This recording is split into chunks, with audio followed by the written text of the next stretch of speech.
Welcome to Rants TV. Hi guys, nandito po tayo ngayon sa kahabaan ng Marikina River. Please samahan niyo po ako mag-update dito sa ongoing construction ng flood control project. Dito po tayo mismo sa Barangay Manggahan in Pasig City. At dyan naman po sa kabilang side ang Barangay Bagong Bayan in Quezon City.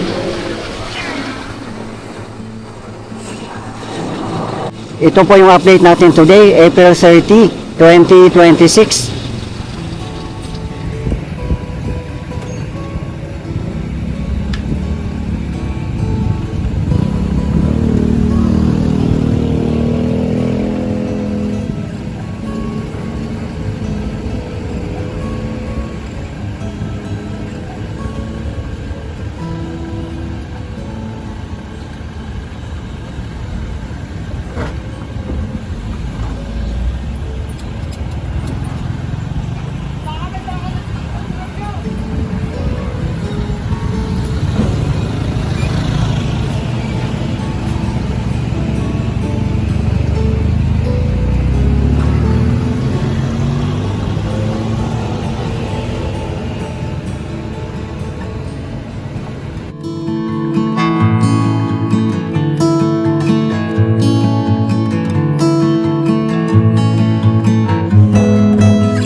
Grabe, ang laki na po ng improvement dito guys, oh. 2 weeks ago, nandito po tayo nag-update at tingnan nyo naman po ang development.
Sa mga hindi po nakakaalam, ang mga contractors po dito ay joint venture ng Toyo Construction Company Limited and Shimizu Corporation.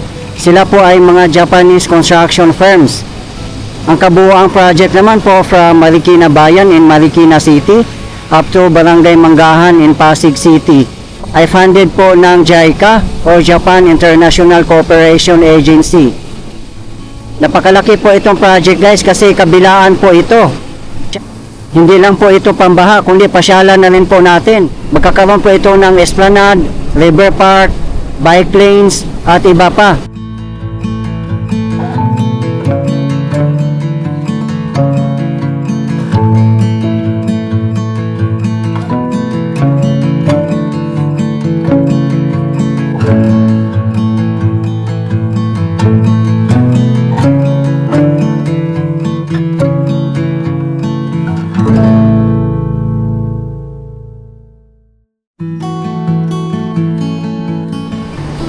Napakaswerte po ng mga taga Marikina City, Quezon City, and Pasig City kasi napakaganda po ang kanilang flood control project at high quality.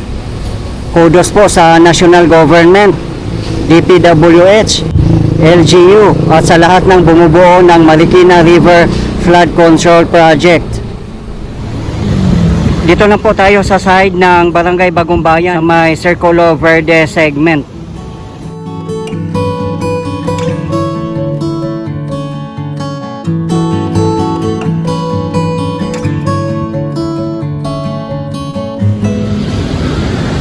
Yung sa likod ng retaining wall, makikita po natin dito na nagtatambak pa po sila ng mga lupa. At yung pinakataas po ng retaining wall, yan po ang magiging concrete railing. Kasi meron din po yung pathway sa bandang taas. Ang pinaka river walk po niya yung nasa baba po. Ayan po.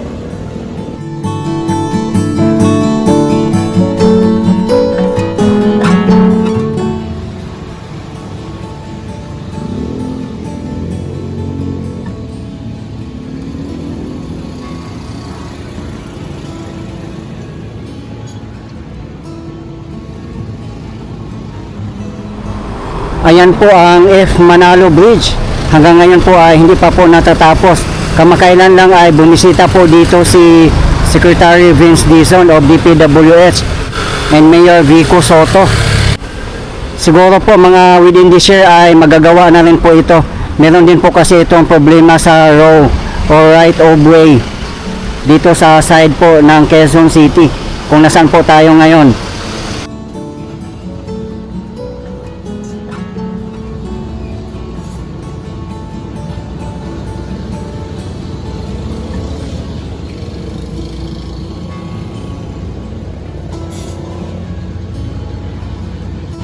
Yan po ang pinaka-foundation ng retaining wall. Tingnan nyo naman po guys, no, kung gaano po siya katibay.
Ang pinaka-source po ng Marikina River ay galing po ito sa kabundukan ng Sierra Madre. Madadaanan po ang mga lugar ng San Mateo Rizal, Marikina City, Quezon City, Pasig City at iba pang mga lugar. Napakahaba din po ang Marikina River guys, nasa 78 kilometers din po. Pinakadulo po nito ay Pasig River at Laguna Dibay. Dapat lang po talaga na high quality ang flood control po dito. Marami nga pong nagko-comment sa previous video natin dito na kalbo na raw po ang kabundukan ng Sierra Madre at kabundukan ng Rizal dahil po sa quarrying at iba pa. Kaya nagkaroon po ng soil erosion the moment na umulan or bumagyo, yung mga lupa ay napupunta po dito sa mga ilog kaya bumababaw po siya. At good thing naman po, meron din po silang regular dredging lalo na po sa bayan ng Marikina. At sa ibang mga segment naman po, meron din po silang dredging. Nag-unload po sila ng mga bakal. Yung sa tapat naman po natin na mga matataas na building ay Eastwood po yan, part po ng Quezon City. Dito na po tayo ulit sa side ng Barangay Manggahan in Pasig City. Kahit dito po ang laki na po ng improvement. Yung mga retaining wall naman po dito o mga pader, napakataas po niya. Nasa 5 meters din po ang taas. Kaya hindi na po sila basta-basta babahain dito. Nandoon lang po sa tapat natin ang Barangay Santolan in Pasig City. Meron din po tayong update dyan. Nasa aking previous video lang po. Yung mga nakikita naman po nating mga lupa dito sa gilid ng ilog ay temporary lang po yan. Ginagamit po nila kasi yan as kalsada at yard. Then pag matatapos na po yung segment dito ay tatanggalin po nila lahat ng mga lupa na yan. At magkakaroon din po ng dredging at the same time.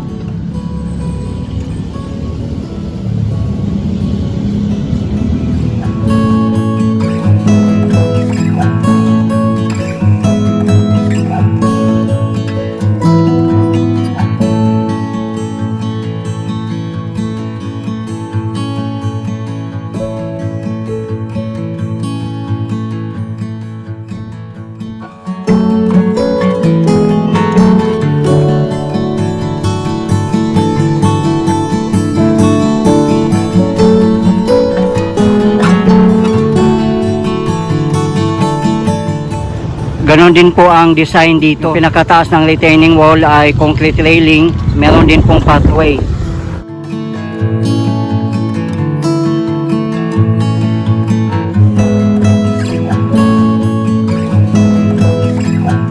Nandito na po tayo guys sa Circulo Verde Bridge.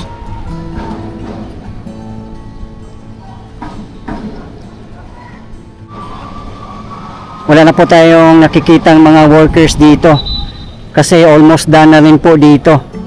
Yung inaantay na po dito na matapos yung sa likod ng retaining wall. Ayan dito po hindi pa nabubuhusan ng mga lupa.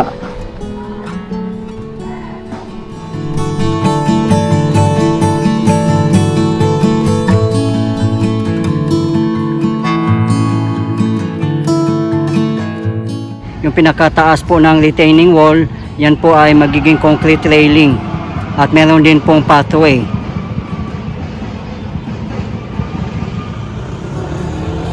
Ayan po ang pinaka riverwalk, yung nilalakaran po ng tao.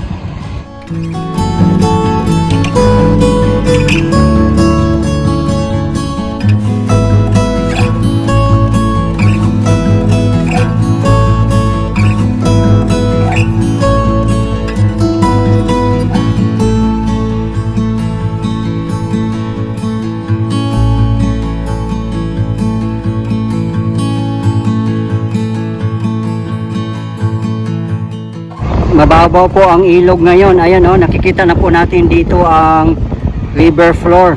Ayan o, may shoreline na po tayong nakikita dito.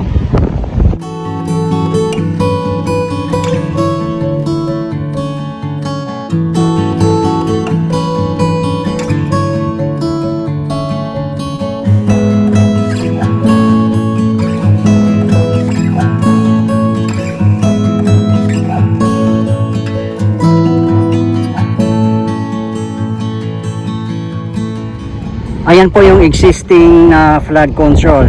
Naka-replap lang po siya. I think Ortigas Land po ang nagpagawa niyan. Private sector po yung existing na flood control.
Doon lang po tayo galing kanina sa may F. Manalo Bridge.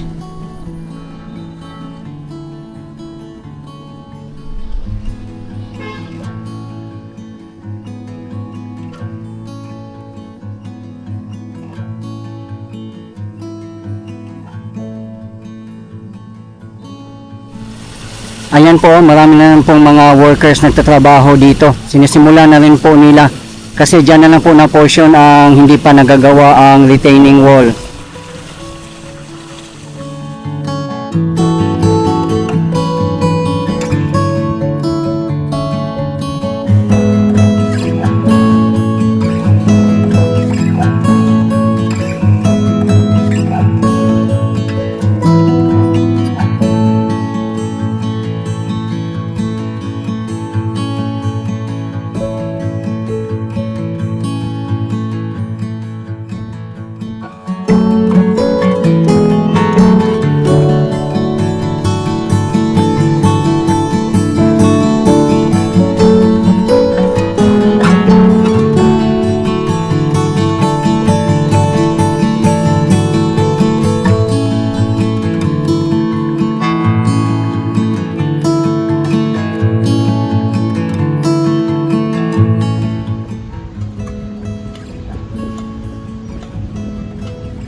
Yan po ang napakalaking drainage system.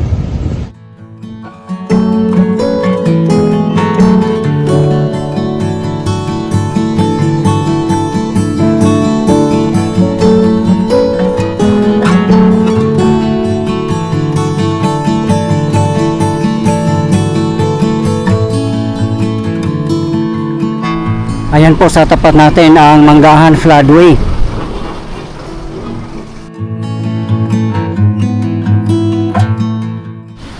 Ayan naman po ang Marikina River West Bank. Dadaan po yan ng Park Links sa tapat po natin at sa Bridgetown. Ang labas po nito ay Pasig River. Along Park Links and Bridgetown, meron din po tayong update dyan guys sa flood control project. Nasa aking previous video lang po.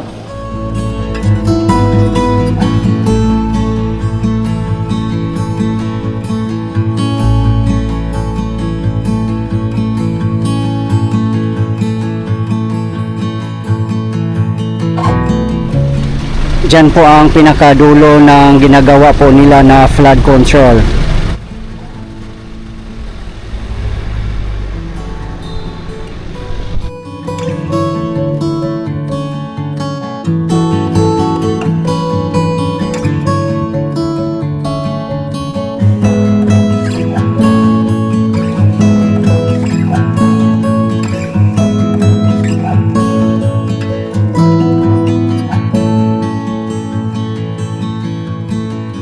Grabe, kaliwat kanan ang mga infrastructures at improvements dito sa Metro Manila. Especially dito sa kahabaan ng Marikina River, EDSA at iba pang mga lugar. Per segment po ang ginagawa nila hanggang magpang-abot. Sa mga gusto po mapapanood ang iba pang segments dito sa flood control project sa kahabaan ng Marikina River ay nasa aking previous video lang po. Meron din po tayong update guys sa EDSA Rehabilitation and Repairs. Nasa aking previous video lang po sa mga gusto pong mapapanood.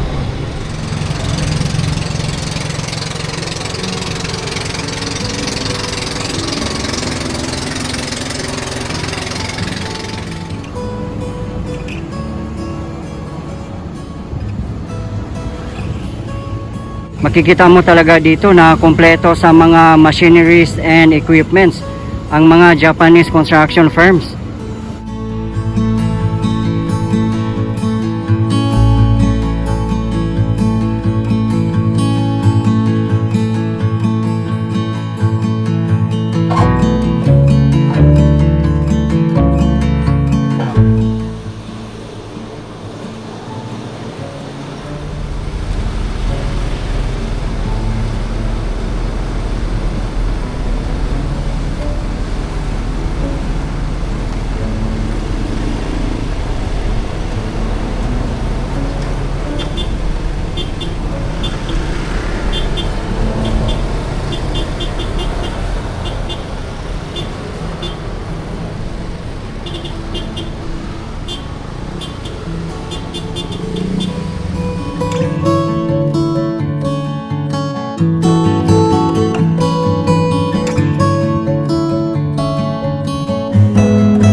Okay guys, ito po yung latest update natin ngayon dito sa ongoing construction ng flood control project dito sa Barangay Manggahan in Pasig City and Barangay Bagong Bayan in Quezon City segment. As of today, April 30, 2026. Maraming salamat po sa patuloy niyong suporta at panonood ng aking mga videos. I really appreciate po. At hindi po ako magsasawang i-update kayo lalong-lalo na po sa mga government infrastructures. Mabuhay ang Pilipinas. Okay guys, thank you for watching and keep safe everyone.